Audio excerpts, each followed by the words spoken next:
Bismillahirrahmanirrahim. Bismillahirrahmanirrahim. Assalamualaikum warahmatullahi wabarakatuh. Alhamdulillahi rabbil alamin, wassalatu wassalamu ala asyrafil anbiya'i wal mursalin wa ala alihi wa sahbihi ajma'in, wa ba'd. Nas'alullaha yamunna alaina bil ilmi nafi' wal amali shalih wa yaftah lana futuhal arifin wa yufaqqihana fid din wa yarzuqana al ikhlas fil aqwali wal a'mal. Allahumma amin. Nah, insyaallah kita lanjutkan kajian kitab Ayyuhal Walad, halaman masih di nasihat yang kedua. Nah, nasihat yang kedua pekan lalu halaman 27, insyaallah sekarang halaman 28. Nah, kita baca dulu. Tapi nasihat yang 28 ini masih bersambung dengan yang kemarin tentang menasihati. Kita baca dulu. Qala al-musannif rahimahullahu ta'ala rahmatal abrar. Ayyuhal walad, an-nasihatu sahlun wal mushkilu qabuluha li'annaha fi madhaqi muttabi'il hawa murrun idhil manahi mahbubatun fi qulubihim 'ala al-khususi liman kana talibal ilmi ar-rasmiyyi mushtagilan fi fadlin nafsi wa manaqibid dunya.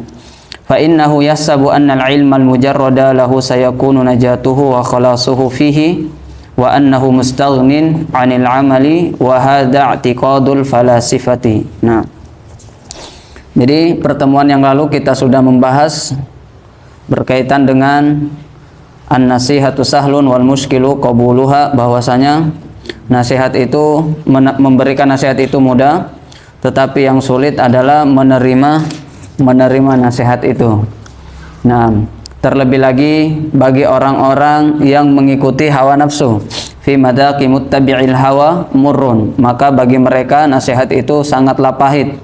Nah, sangatlah pahit. Kenapa? Idil manahi mahbubatun fi qulubihim, karena larangan-larangan itu sangat dicintai oleh hawa nafsu mereka. Alal khususi liman kana talibal ilmi rasmi. Nah, terlebih lagi lebih susah dinasihati adalah orang-orang yang menuntut ilmu tetapi niatnya hanya mustagilan fi fadlin nafsi wa manaqibid dunya, tetapi niatnya hanya untuk memburu gelar, jabatan, titel, kekayaan duniawi. Mereka adalah orang-orang yang paling sulit untuk dinasihati. Nah, kadang-kadang kita mendengarkan dari mereka, siapa kamu menasihati saya? Siapa kamu menasihati saya? Padahal yang seharusnya dia katakan adalah siapa saya yang tidak mau mendengarkan nasihat. Nah, kemudian fa innahu yahsabu, karena mereka mengira, yahsabu annal ilmal mujarrad, bahwasanya ilmu saja tanpa amal, lahu sayakunu najatuhu wa khalasuhu fihi, yakni fil ilmi faqat. Nah, jadi mereka mengira bahwasanya dengan ilmu saja itu sudah menjanjikan kebahagiaan. Nah, sudah bisa selamat dunia akhirat hanya dengan ilmu. Wa annahu mustaghnin 'anil amal, mereka tidak terlalu perhatian kepada amal, mereka merasa cukup dengan amalan soleh. Nah, wa hadza i'tiqadul falasifati, dan ini sama seperti pemahaman keyakinan-keyakinan orang filsafat. Nah, yang dimana Al-Imamul Ghazali membantah kebanyakan keyakinan-keyakinan mereka yang menyimpang.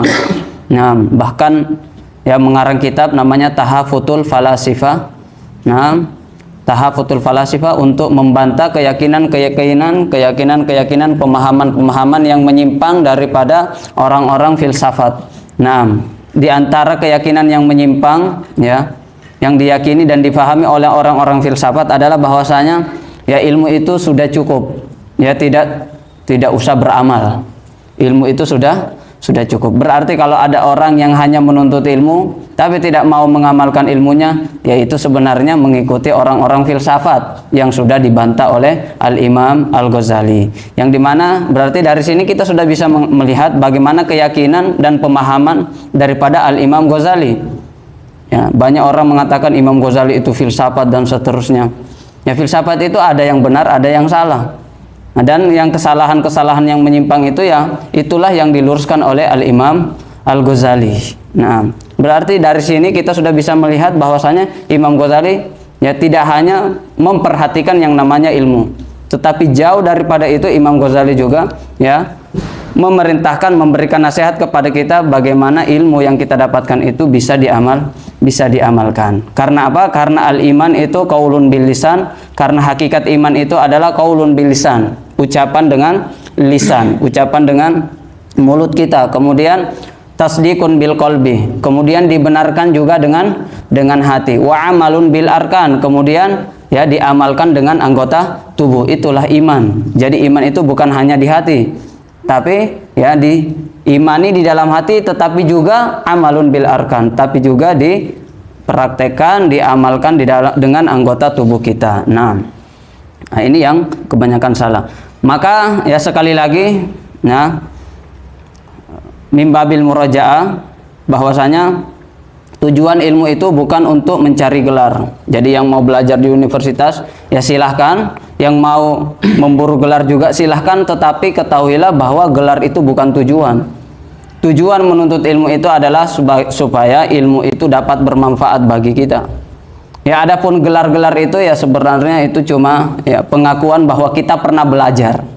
Kita pernah belajar, atau istilah lainnya pengalaman belajar. Jadi S1, S2, S3, profesor, doktor, dan semua itu LC, MA, dan seterusnya. Nah, itu sebenarnya hanya pengalaman belajar. Itu bukan menunjukkan kualitas orang lebih berilmu. Berarti yang profesor lebih alim daripada yang tidak profesor. Ya tidak seperti itu. Nah, itu hanya apa? Itu hanya pengalaman belajar. Apalagi di zaman sekarang banyak sekali gelar-gelar yang dibeli, banyak sekali gelar-gelar yang dibeli yang tidak sesuai dengan ya syarat dan ketentuan yang ada. Nah, maka menuntut ilmu yang mau mencari gelar silahkan mencari gelar, tetapi sekali lagi kami ingatkan ya, itu bukan tujuan. Tujuan kita menuntut ilmu bagaimana ilmu ini membawa kita selamat dunia dan akhirat. Yaitu tujuan kita menuntut ilmu yaitu ilmu yang bermanfaat, ilmu yang bermanfaat, bukan gelar-gelar itu S1, S2, S3, S apa lagi? S-teler, ST, enggak kedinginan tuh. S terus. Masya Allah. Berarti tapi bukan juga kita menyalahkan, ya kan? Kita tidak menyalahkan, tapi kita hanya mengingatkan bahwa itu bukan tujuan. Karena banyak yang mengatakan dan sudah berkeyakinan, berpemahaman bahwasanya gelar itulah tujuan mereka. Nah, bukan itu tujuannya. Mungkin ada orang tidak punya gelar tapi dia lebih alim. Ya, dia lebih alim. Sekarang kita lanjutkan. Di sini dikatakan qala al-musannif rahimahullahu taala wa nafa'ana bihi wa bi ulumi fid dharaini. Naam. Subhanallahil azim. Subhanallahil azim. La ya'lamu hadzal qadra annahu hina hassala al-ilma idza lam ya'mal bihi takunul hujjatu alaihi akid. Kama qala Rasulullah sallallahu alaihi wasallam, asyaddun nasi 'adzaban yaumal qiyamah 'alimun lam yanfa'uhu Allahu bi'ilmihi. Nah, jadi di sini di awal dimulai dengan kata-kata subhanallah al-azim. Subhanallah al-azim di sini maksudnya apalah? Dalam bahasa Arab adalah ta'ajjub. Ya. Orang yang takjub. Takjub dengan apa? Nah, takjub dengan keyakinan yang sebelumnya tadi, termasuk keyakinan filsafat terhadap orang-orang yang hanya ya menuntut ilmu tapi tidak mau mengamalkan ilmunya. Jadi subhanallah al-azim ini adalah ya rasa takjub Imam Al-Ghazali kepada orang-orang yang hanya menuntut ilmu tapi tidak mau mengamalkan ilmunya. Nah, yang mereka menganggap takjub dengan orang-orang yang menganggap ilmu itu sudah cukup, kita tidak butuh amal. Ya, itu rasa takjub daripada Imam Ghazali. Seakan-akan Imam Ghazali mengatakan, ya tidak begitu. Yang benar tidak seperti itu. Nah, di sini dikatakan la ya'lamu hadzal qadra annahu hina hassala al-ilma idza lam ya'mal bihi takunul hujjatu alaihi akid. Nah, takunul hujjah alaihi akid. Jadi di sini dikatakan ya seorang itu tidak mungkin mengetahui hakikat ilmu itu. Jadi orang yang mampu merasakan hakikat ilmu itu hanya orang-orang yang mengamalkan ilmunya. Jadi kapan kita merasakan hakikat nikmatnya ilmu itu? Ya ketika kita mengamalkan ilmu itu. Karena kenapa? Karena ilmu yang tidak diamalkan idza lam ya'mal bihi, karena ilmu yang tidak diamalkan, maka dia tidak akan merasakan hakikat ilmu. Nah, ilmu yang tidak diamalkan takunul hujjatu alaihi akid. Ilmu yang tidak diamalkan akan menjadi hujjah bagi dia, akan menjadi bumerang bagi dia, akan menjadi mudarat baginya, ya, di hadapan Allah Subhanahu wa taala. Nah, jadi al-ilmu bila amal kasyajari bila samar. Nah, ilmu tanpa amal seperti pohon tanpa buah. Dengan kata lain bahwa sesungguhnya, ya, ilmu itu adalah pohonnya. Buahnya itu adalah amalnya, ya, atau pohonnya itu adalah ilmu. Kemudian buah pohon itu adalah amalnya. Jadi kalau misalnya ada orang, misalnya dia punya tanah yang luas, kemudian dia menanam di tanah itu, ya, 1000 pohon duren misalnya, 1000 pohon duren. Tetapi tidak ada satu pohon pun yang berbuah. Kira-kira bermanfaat atau tidak? Hah? Bermanfaat atau tidak? Rugi atau buntung? Ya buntung, rugi. Tidak ada untungnya. Ya, tidak ada untungnya, rugi atau buntung. Ya, dua-duanya. Nah, karena apa? Apa gunanya pohon durian tapi tidak berbuah? Ya kan? Ya, dia cuma capek menanam pohon itu. Mungkin bibitnya dibeli, ya kan, dibeli dulu, kemudian ditanam, kemudian waktu kecil disiram. Ketika besar tidak berbuah. Kira-kira bagaimana? Mau seperti itu atau tidak? Ya tentunya tidak ada yang mau. Ya karena ya ngapain pohon duren kalau tidak ada buah durennya. Nah, kita mau buahnya. Nah, kita mau buahnya. Nah, maka orang yang menanam durian dan tidak berbuah itu sama seperti orang yang capek-capek menuntut ilmu tapi tidak mengamalkan ilmunya. Nah, itu ibaratnya biar kita lebih paham lagi. Nah, kalau tadi ya tidak ada yang mau nanam pohon durian kalau tidak berbuah, ya kenapa banyak di antara kita yang rajin nuntut ilmu tapi tidak mau mengamalkan ilmunya. Nah, jadi hati-hati. Makanya kata para ulama apa? Al-ilmu bila amalin kasyajari bila samarin. Itu artinya tadi permisalannya pohon duren. Bahwasanya pohonnya itu ilmunya, buahnya itu amalnya. Berarti tujuan daripada kita berilmu adalah amal. Tujuan kita menanam pohon adalah mendapatkan buah durennya. Ya kan? Nah, itu logikanya, itu namanya wajhus syabahnya, itu namanya perumpamaannya. Nah, kenapa diperumpamakan dengan pohon dan buah? Nah, ya karena kalau cuma pohon ya rugi kita. Kalau cuma pohon rugi. Kita mau buahnya. Nah, kemudian dikatakan di sini, idza lam ya'mal bihi takunul hujjatu alaihi akid. Apa itu akid? Lebih kuat lagi. Nah, ya, hujjah bagi dirinya, menjadi bukti bagi dirinya. Nah, menjadi bumerang bagi dirinya, menjadi mudarat bagi dirinya. Orang-orang yang berilmu tapi tidak mengamalkan ilmunya, itu akid. Kalau orang jahil, dia tidak beramal, ketika ditanya, kenapa kamu tidak beramal? Ya saya tidak tahu. Meskipun tidak bagus juga seperti itu. Apalagi kalau dia benar-benar jahilnya karena malas menuntut ilmu, itu tidak bagus. Tetapi yang jauh lebih tidak bagus, yang jauh lebih buruk dari yang tadi itu adalah orang yang alim tapi tidak mau mengamalkan ilmunya. Ketika ditanya, kenapa kamu tidak mengamalkan, padahal kamu sudah tahu. Nah, kita berikan contoh. Misalnya ada 4 orang, ada empat orang. 4 orang ini, orang yang pertama adalah orang buta. Orang buta ya menyentuh, memegang kabel listrik kemudian mati. Wajar atau tidak? Wajar, karena dia tidak bisa melihat, buta, dikira tali layangan atau apa gitu. Tiba-tiba ternyata ya kabel listrik. Nah, meninggal. Yang kedua, anak kecil yang belum mumayyiz, main ya, megang Kabel listrik mati, masih wajar atau tidak? Masih wajar, belum mumayyiz, ya kan? Yang ketiga, orang gila misalnya. Orang gila main, ya, megang, ya, kabel telanjang, meninggal juga, masih wajar atau tidak? Masih wajar. Nah, yang keempat ini, yang keempat, profesor, doktor, ustadz, dai, muallim, guru, ya kan?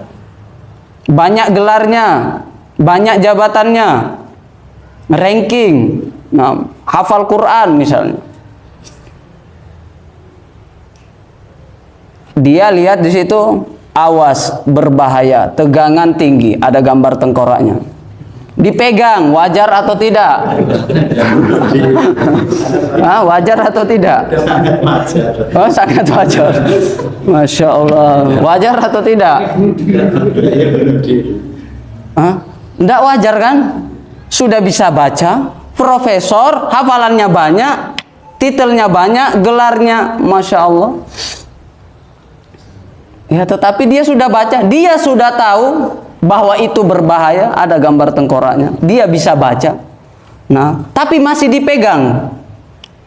Nah, itulah ibarat orang-orang yang sudah tahu ilmunya tapi masih saja tidak mau mengamalkan. Mereka melanggar ilmunya. Mereka sudah tahu bahwa ini diharamkan Allah, tapi masih dipegang. Wajar atau tidak? Yang mana yang lebih parah? Nah, kalau orang bodoh, mungkin orang bodoh tidak bisa baca, kemudian dia megang, tidak pernah sekolah, masih wajar, karena dia tidak bisa baca. Nah, dan tidak tahu kalau di situ, kalau listrik itu bisa membunuh. Tapi kalau orang sudah tahu itu membahayakan, berbahaya, sudah bisa baca, sudah ada tanda larang di situ, tapi masih saja dipegang, itu namanya orang bodoh. Itulah yang dinamakan dengan orang bodoh. Nah, makanya di dalam riwayat, ya, atau ada seorang yang mengatakan bahwasanya, ya ibna Adam, ati' rabbaka tusamma akilan. Wahai anak Adam, taatilah Tuhanmu, maka kamu dikatakan orang yang cerdas. Nah, ati' rabbaka takun akilan. Taatilah Tuhanmu, maka engkau dinamakan orang yang cerdas.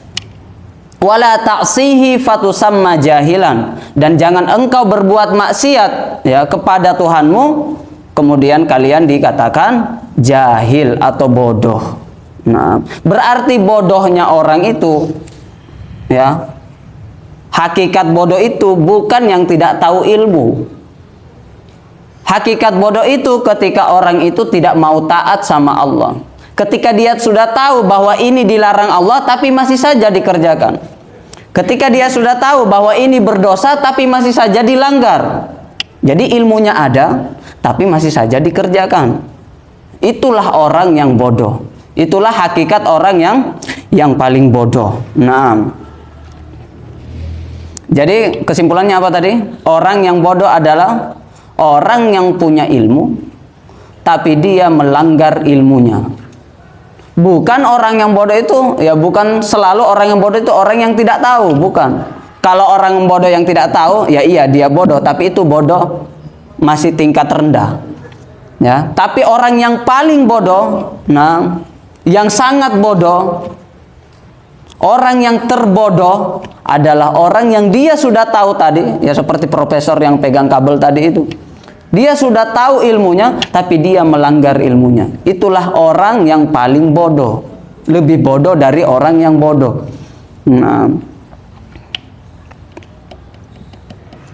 kalau ada misalnya pedagang, ya, dia sudah janjian sama langganannya, ya, pelanggannya, pedagang. Di mana kita COD katanya. Dia sudah mau jual apa nih? Mau jual mobilnya, ya, mau jual mobilnya dengan harga yang Masya Allah menguntungkan. Janjian di alun-alun. Dia tahu ilmunya, ke alun-alun, tahu jalannya, ya, sudah tahu jalannya. Tapi anehnya dia tidak ke bawah, dia malah naik ke Tawangmangu. Itu namanya orang bodoh. Sudah tahu jalan kalau ke alun-alun itu ke bawah, malah dia naik ke atas. Itu kan tidak masuk akal, ya, tidak wajar. janjian CO di sana ada duit menanti dia di alun-alun, tapi dia malah nyari ke Tawangmangu. Sudah dijanjikan Allah bahwa di sini ada surga, di sini ada pahala, di sini ada kenikmatan yang luar biasa, tajri min tahtihal anhar, di dalamnya ada bidadari, ya. Di dalamnya apa yang kita mau akan ada, matastahihil anfus. Saya mau makan durian, saya mau makan buah anggur, saya mau makan apapun itu ada. Saya mau ya macam-macam minta, di surga ada.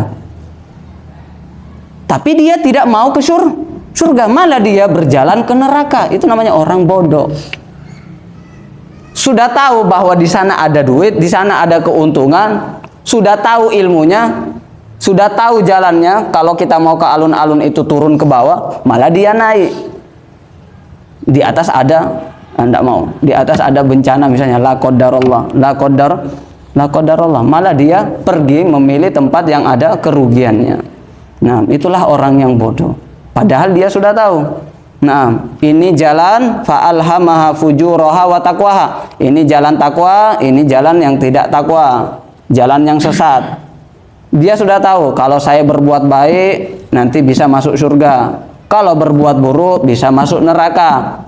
Sudah tahu ilmunya, sudah tahu jalannya. Oh, seperti ini kalau mau masuk surga. Sholat, puasa, menuntut ilmu, amalkan ilmu, berbuat baik sama orang, memaafkan orang lain. Sudah tahu inilah jalan ke surga.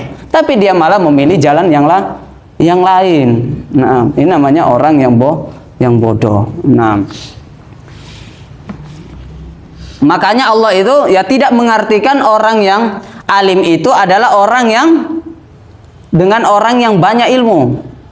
Jadi Allah ketika ingin menjelaskan siapa itu orang yang alim, Allah itu tidak mengatakan orang yang alim itu adalah orang yang banyak ilmunya, orang yang banyak gelarnya, orang yang hatam kitab ini, kitab itu, kitab, hadir majelis sana, majelis sini, majelis A, B, C, D. Orang yang punya sanad 1, 2, 3, 4, sanad Quran, sanad hadis, sanad kitab. Bukan yang itu. Bukan yang hafal ini, hafal itu. Nah, tetapi orang yang alim adalah orang yang takut kepada Allah. Innama yakhsyallah min ibadihil ulama. Itu yang dikatakan orang yang alim. Al ulama itu siapa kata Allah? Adalah orang-orang yang senantiasa hatinya dipenuhi dengan rasa takut kepada Allah Subhanahu wa ta'ala. Itulah orang alim menurut Allah Subhanahu wa ta'ala. Bukan orang alim itu yang banyak ilmunya, yang pandai berbicara, bukan. Tetapi orang yang alim adalah orang yang takut kepada Allah Subhanahu wa ta'ala, takut melanggar ilmunya, takut melanggar perintah dan larangan-larangan Allah Subhanahu wa ta'ala. Itulah orang alim. Meskipun hafalannya sedikit, meskipun mungkin pemahamannya, keilmuannya, gelarnya tidak ada, tetapi dia senantiasa taat, maka itulah orang yang alim. Hatinya senantiasa takut ketika dia mendengarkan ini adalah larangan Allah, ini adalah maksiat, maka hatinya senantiasa ya takut dan berusaha untuk menjauhi segala larangan dari Allah Subhanahu wa ta'ala. Itulah orang yang alim. Nah, jadi orang yang alim itu adalah orang yang takut kepada Allah. Orang yang takut kepada Allah itu bukan yang gemetaran, bukan. Tapi orang yang takut sama Allah itu adalah orang yang di dalam hatinya takut berbuat maksiat kepada Allah. Orang yang alim itu adalah orang yang punya ilmu meskipun tidak banyak, tapi berusaha mengamalkan ilmu yang dia punya. Itu orang yang alim. Adapun cuma orang yang pandai, hafal sini, hafal Quran, hafal hadis, hafal kitab, hafal matan, nah, pandai berbicara, pandai ngajar, nah, tetapi tidak mau mengamalkan ilmunya, itu bukan orang alim. Yang kita katakan tadi itu orang bodoh, profesor yang ya megang kabel listrik, itu orang bodoh namanya. Itu orang bodoh. Nah,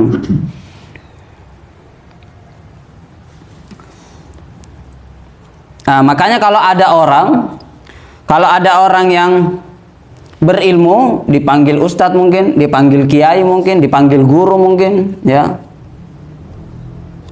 dipanggil doktor, profesor, tapi dia melanggar ilmunya, maka itulah orang yang bodoh. Sekali lagi, maka itu adalah orang yang paling bodoh. Nah, maka hati-hati, karena itu akan menjadi al-hujjah alaihi akid, maka itu akan menjadi bumerang. Al-ilmu illam yanfa' yadur. Ilmu itu kalau tidak bermanfaat pasti mudarat. 1 dari 2. Ilmu itu illam yanfa' yadur. Kita menuntut ilmu, nah, tapi ilmu kita tidak bermanfaat, maka pasti mudarat. Sekarang pertanyaannya, kapan ilmu itu bermanfaat? Jawabannya, ketika diamalkan. Dengan kata lain, ada ilmu yang tidak diamalkan, berarti itu hanya mendatangkan mudarat. Nah, 1 dari 2. Jadi ilmu kalau tidak manfaat, pasti mudarat. Kapan dia manfaat? Syaratnya harus diamalkan. Berarti kalau tidak diamalkan, berarti pasti dia mendatangkan mudarat. Al-ilmu atau Al-Quran hujjatul laka au alaika. Ilmu itu bisa menjadi penolong bagi kita di hadapan Allah Subhanahu wa taala, dan bisa juga ilmu itulah yang menjadikan kita terjerumus ke dalam api neraka. Jadi 1 dari 2. Jadi ilmu itu ya seperti pisau. Bisa digunakan, bisa mendatangkan manfaat, bisa mendatangkan mudarat. Digunakan untuk menyembelih hewan kurban, yaitu mendatangkan manfaat. Tapi kalau digunakan untuk membunuh orang lain yang tidak berdosa, yang tidak hak dengan cara tidak benar, maka itu berdosa dan tidak baik. Maka seperti itulah ilmu. Ilmu itu bisa bermanfaat dan bisa mendatangkan mudarat. Nah, sekarang pertanyaannya, kapan ilmu itu bisa mendatangkan manfaat? Dengan cara diamalkan. Satu-satunya cara untuk supaya kita mendapatkan manfaat dari ilmu yang kita tuntut adalah dengan mengamalkannya. Nah, dengan mengamalkannya. Nah, makanya orang yang menuntut ilmu tapi tidak mau amal, itu perumpamaannya seperti apa? Al-maghdubi alaihim.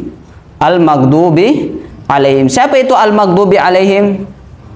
Artinya, al-maghdubi alaihim artinya orang-orang yang dimurkai Allah Subhanahu wa ta'ala.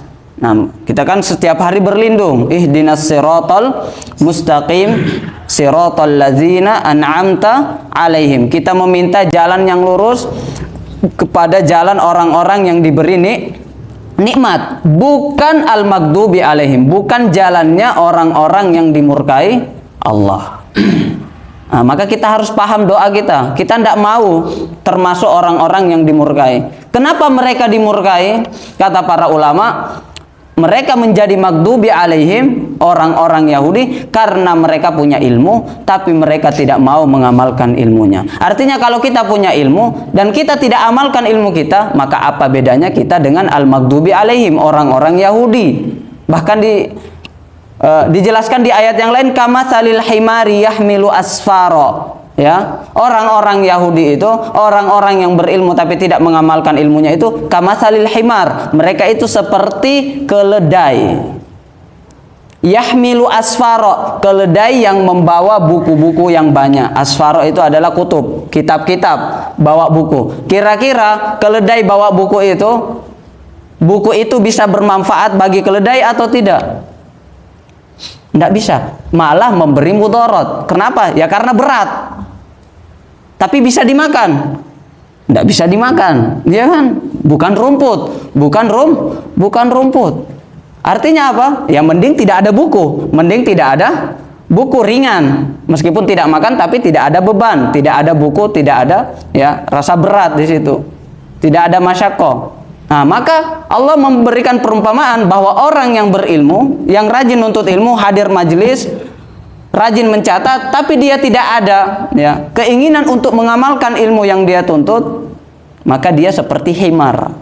Maka dia seperti keledai yang membawa buku, yang dimana keledai ini tidak bakalan mampu mengambil manfaat daripada buku yang dia bawa. Bahkan justru buku inilah yang akan menjadikan dia berat. Nah, hanya mendatangkan mudarat. Itulah al-maghdubi alaihim. Nah, tapi bukan berarti kita tidak usah menuntut ilmu. Karena kalau kita tidak menuntut ilmu, kita akan menjadi dolin nanti. Nah, jadi ini maju kena, mundur kena ini. Yang mana yang benar? Di tengah-tengah. Jangan maju, jangan mundur. Jangan maju, jangan mundur. Khairul umuri awsatuha. Yang terbaik adalah di tengah. Ahlus sunnah itu selalu di tengah, yang menggabungkan antara dua sisi. Bukan akhirat terus, enggak, seimbang antara dunia dan akhirat. Walatan sanasibaka minad dunia. Nah, tidak terlalu ke kanan, tidak terlalu ke kiri. Yang benar itu ya selalunya di tengah-tengah, yang sedang-sedang. Ya kan? Tidak terlalu gendut, selera kita kan. Jangan yang terlalu gendut sekali, jangan yang terlalu kurus sekali. Maunya kan yang sedang. Tidak yang terlalu tinggi sampai atap sana, tidak juga yang cebol. Maunya yang sedang-sedang, selalunya yang sedang-sedang, ya kan? Nah, kalau ada yang mau yang terlalu gendut, ya itu tidak banyak, itu tidak banyak, itu sedikit. Nah, jadi intinya, ya, kembali lagi ya, kita mengingatkan bahwasanya sangat-sangat berbahaya. Di sini dikatakan akidun, akidun. Nah, tadi kita sebelum ini kita sempurnakan dulu. Berarti yang benar adalah yang menuntut ilmu dan mengamalkan ilmu. Tidak ada jalan keselamatan kecuali yang ini. Kalau mau selamat, siratal ladzina an'amta alaihim, itulah jalan mereka. Orang yang diberi nikmat itu jalannya cuma menuntut ilmu, mengamalkan ilmu. Kita ambil salah satunya, kita akan binasa. Kalau kita cuma beramal tanpa ilmu, berarti kita seperti waladhdallin. Kita seperti orang-orang Nasrani yang sesat. Mereka rajin ibadah, tapi ibadahnya tidak berlandaskan ilmu. Ada juga orang-orang yang dimurkai. Dia sudah banyak ilmu, sudah banyak hafalan, sudah banyak majelis ilmu, catatan, tapi tidak diamalkan. Maka dialah orang al-maghdubi alaihim, orang-orang yang dimurkai oleh Allah Subhanahu wa taala. Nah, maka di sini dikatakan kama qala Rasulullah sallallahu alaihi wasallam, sebagaimana yang disabdakan oleh Rasulullah sallallahu alaihi wasallam. Asyaddun nasi, nam azaban yaumal qiyamati. Ya, orang yang paling berat azabnya di hari kiamat, siapa itu? Ya, jadi kalau ada pertanyaan, siapa orang yang paling berat, yang paling besar azabnya di hari kiamat? Jawabannya adalah alimun la yanfa'uhullahu bi'ilmihi. Orang yang paling keras siksaannya di hari kiamat, yang paling besar, yang paling pedih azabnya di hari kiamat adalah orang yang alim. Siapa itu orang yang alim? Orang yang paham ilmu, orang yang hafal ilmu, orang yang mengajarkan ilmu. Nah, tetapi la yanfa'uhullahu bi'ilmihi, tetapi dia tidak mau mengamalkan ilmunya. Jadi dia paham ilmu itu, bahkan dia hafal ilmu itu, bahkan dia ajarkan ilmu itu, tetapi dia tidak mengamalkan. Maka ketika dia tidak mengamalkan, maka ilmunya menjadi tidak bermanfaat.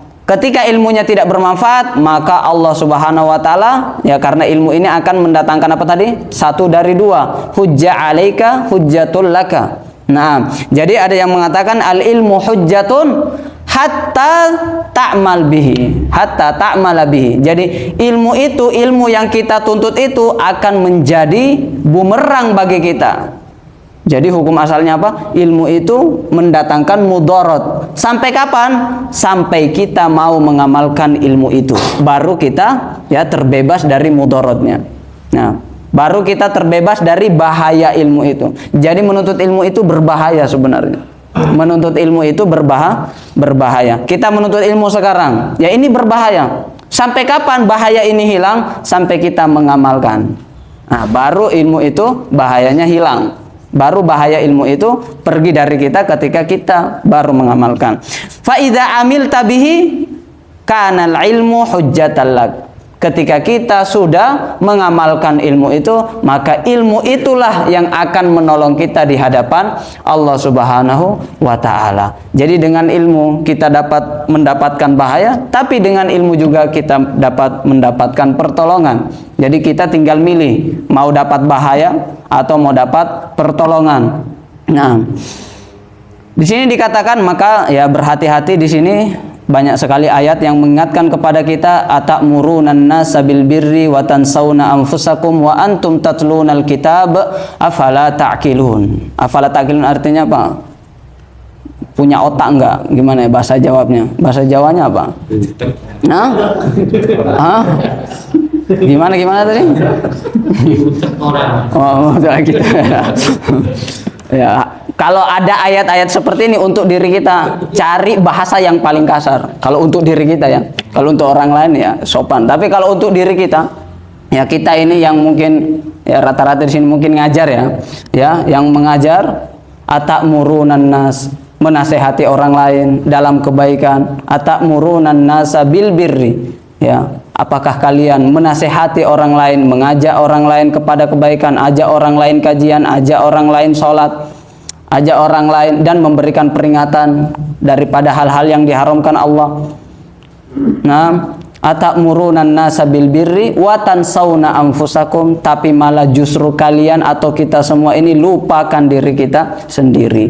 Ya, tadi afala ta'qilun. Afala ta'qilun. Masih ada otak atau tidak? Masih ada otak atau tidak. Nah, jadi jangan sampai kita menyelamatkan orang lain dengan ya membinasakan diri kita.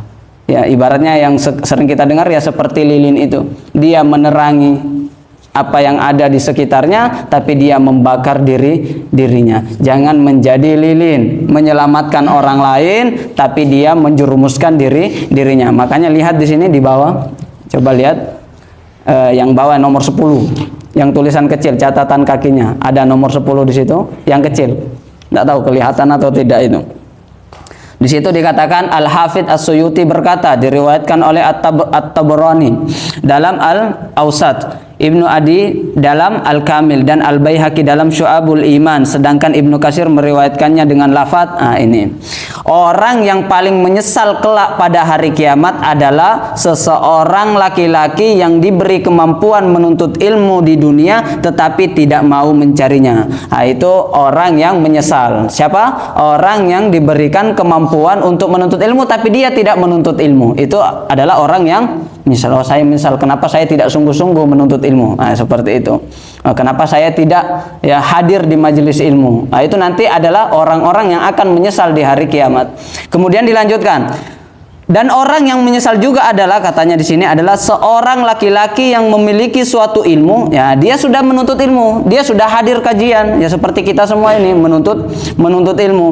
Nah, tapi justru yang mendapatkan manfaat adalah orang yang di bawahnya yang mendengar darinya, orang yang kita ajarkan. Yang mendapatkan manfaat siapa? Orang yang kita ajak. Ya. Ilmu kita yang kita tuntut ini yang dapat mendapatkan manfaat adalah orang sekitar kita. Adapun kita sendiri yang menuntut ilmu tidak mendapatkan manfaat. Kenapa kita tidak mendapatkan manfaat? Ya karena kita tidak amal, kita hanya mengajak. Itu yang dikatakan tadi, atamuruna nasa bil birri wa tansawna anfusakum wa antum tatlunal kitab, padahal kalian membaca kitab, kalian ikut kajian, afala ta'qilun. Kemudian di ayat yang lain, kabura maqtan 'indallahi an taqulu ma la taf'alun. Ya, sungguh besar murka Allah Subhanahu wa taala kepada orang-orang yang mengatakan sesuatu, yang mengajak kepada kebaikan tetapi dia tidak mau melakukannya. Mencegah orang untuk meninggalkan maksiat padahal dia yang mengerjakannya. Itu kabura maqtan indallah. Itu sungguh sangat besar murka Allah Subhanahu wa taala kepada orang-orang yang seperti ini. Ya, maka nah sebenarnya ini berat, ini disampaikan ini berat. Ya, jadi ngajar itu sebenarnya mudah aja. Kalau kita mau nyampaikan hanya sekedar menyampaikan sebenarnya mudah. Yang berat itu ngajar seperti ini, ngomong di depan seperti ini, mempertanggungjawabkan. Ya. Jadi yang ngomong ini yang paling berbahaya sekarang. Nah, karena nanti dia akan ditanya di hadapan Allah Subhanahu wa taala. Ya. Contohnya ya Ibnu Mas'ud, ya, wahai Ibnu Mas'ud, dahulu kamu pernah mengajar. Dahulu kamu pernah ya mengajak orang untuk berbuat baik. Dahulu engkau pernah melarang orang untuk berbuat maksiat, tapi kenapa engkau yang melanggarnya? Berarti ya, memberikan nasihat seperti ini, ngomong seperti ini sebenarnya mudah saja. Tetapi yang jauh lebih berat daripada itu adalah pertanggungjawaban itu di hadapan Allah Subhanahu wa taala.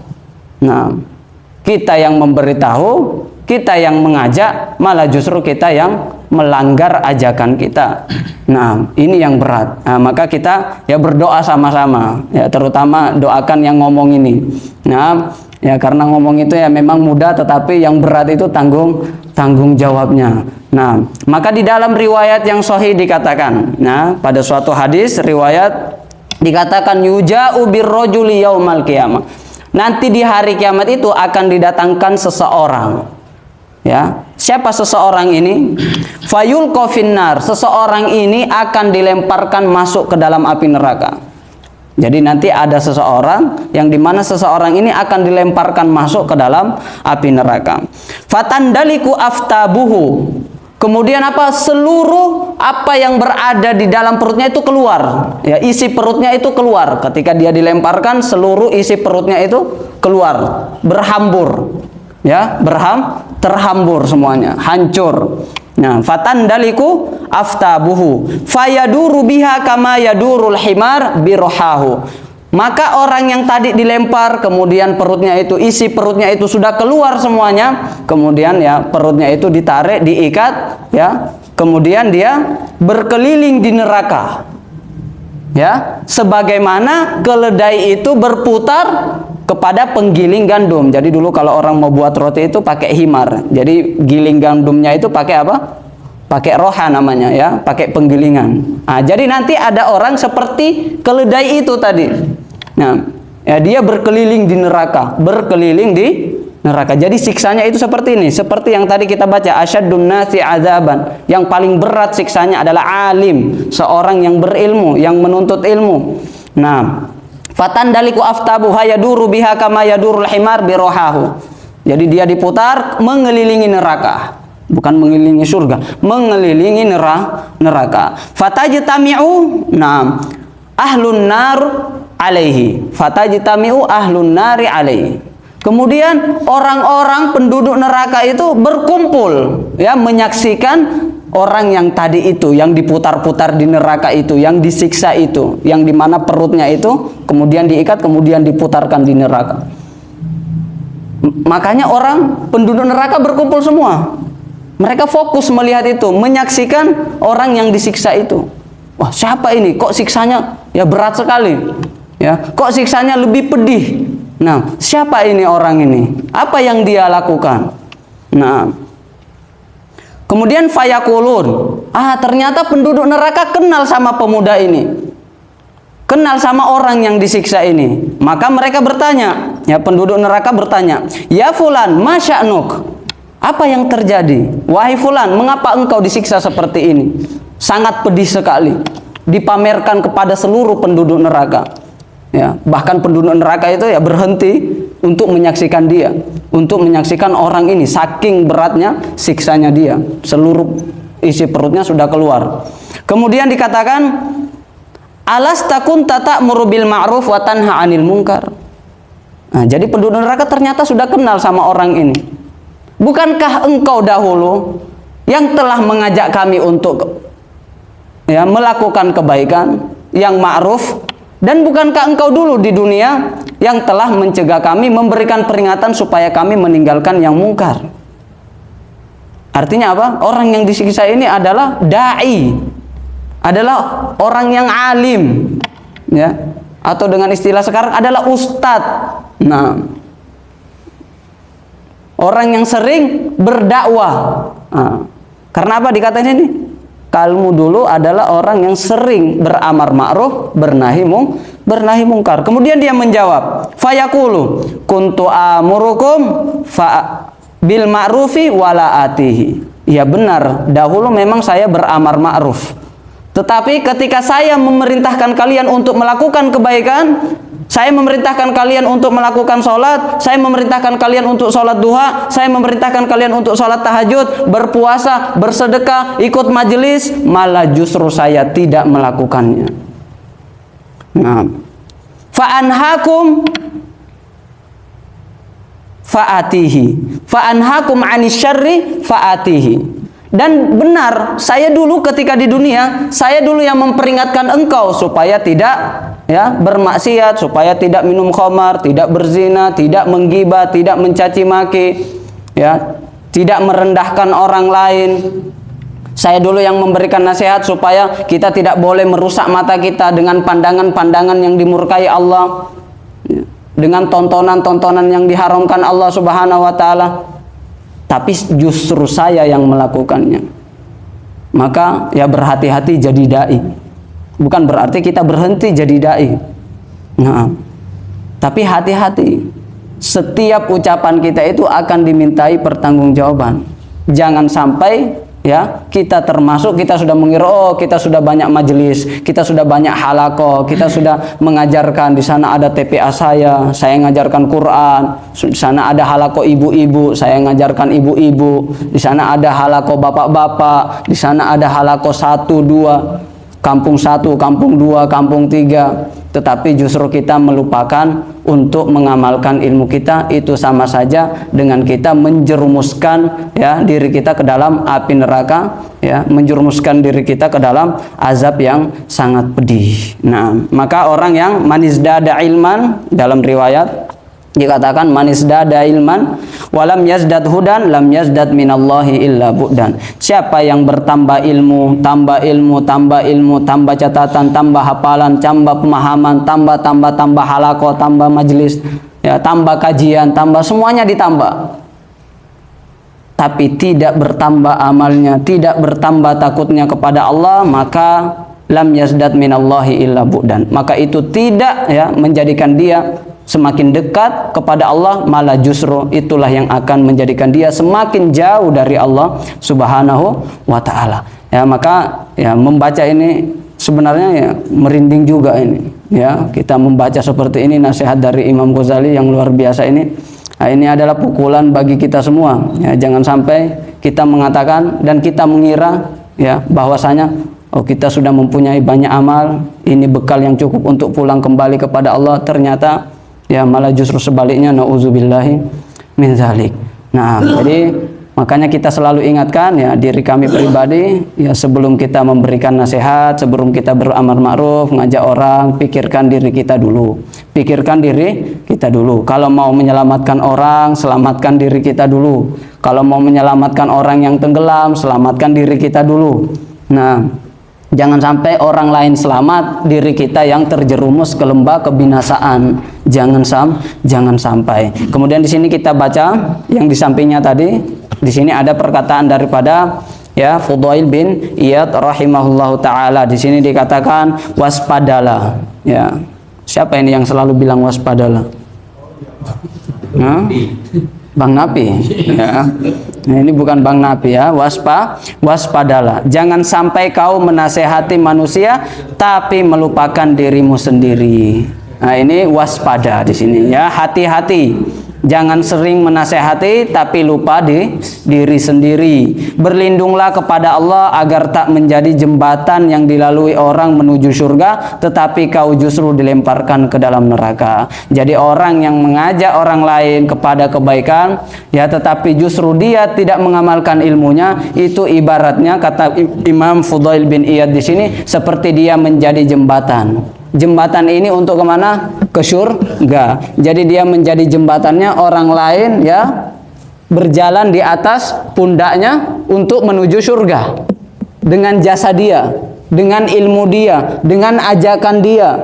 Nah, dengan dakwah dia, orang lain semua menuju surga. Orang yang kita ajak semuanya masuk surga. Tiba-tiba dia yang jembatan ini malah justru yang terjerumus ke dalam api neraka. Dia menjadi jembatan untuk orang lain masuk ke dalam surga. Orang-orang yang kita ajak semuanya masuk ke dalam surga, tetapi justru diri kita yang jatuh ke dalam ya api neraka. Naudzubillahi min dzalik. Ya, kaifa? Oleh saya sudah nggak apa-apa ya, satu-satu ya, tetapi ya paling penting apa ya, jangan cepat-cepat juga, jangan cepat. Intinya apa? Intinya tadi apa? Intinya sedikit ilmu tapi diamalkan, ya itu jauh lebih baik. Satu ayat Al-Quran kita tadaburi, kita berusaha 1 hari saja. Nah, 1 ayat kita lihat penjelasannya, kita ambil tadaburnya, kita amalkan 1 ayat itu, mungkin jauh lebih baik daripada 30 juz yang dibaca tapi tidak diamalkan. Ya. Jadi satu ayat sedikit-sedikit ya diamalkan, sedikit-sedikit diamalkan. Hari ini lebih baik dari hari kemarin, besok lebih baik daripada hari ini, sehingga setiap hari menjadi pribadi yang lebih baik dan menjadi pribadi orang-orang yang beruntung. Nah, jadi mungkin cukup sekian ya. Nakhtatim bidu'a kafaratul majlis. Subhanakallahumma hamdika asyhadu an la ilaha illa anta astaghfiruka wa atubu ilaik. Sallallahu ala sayyidina Muhammad. Syukran wa barakallahu fikum. Assalamualaikum warahmatullahi wabarakatuh.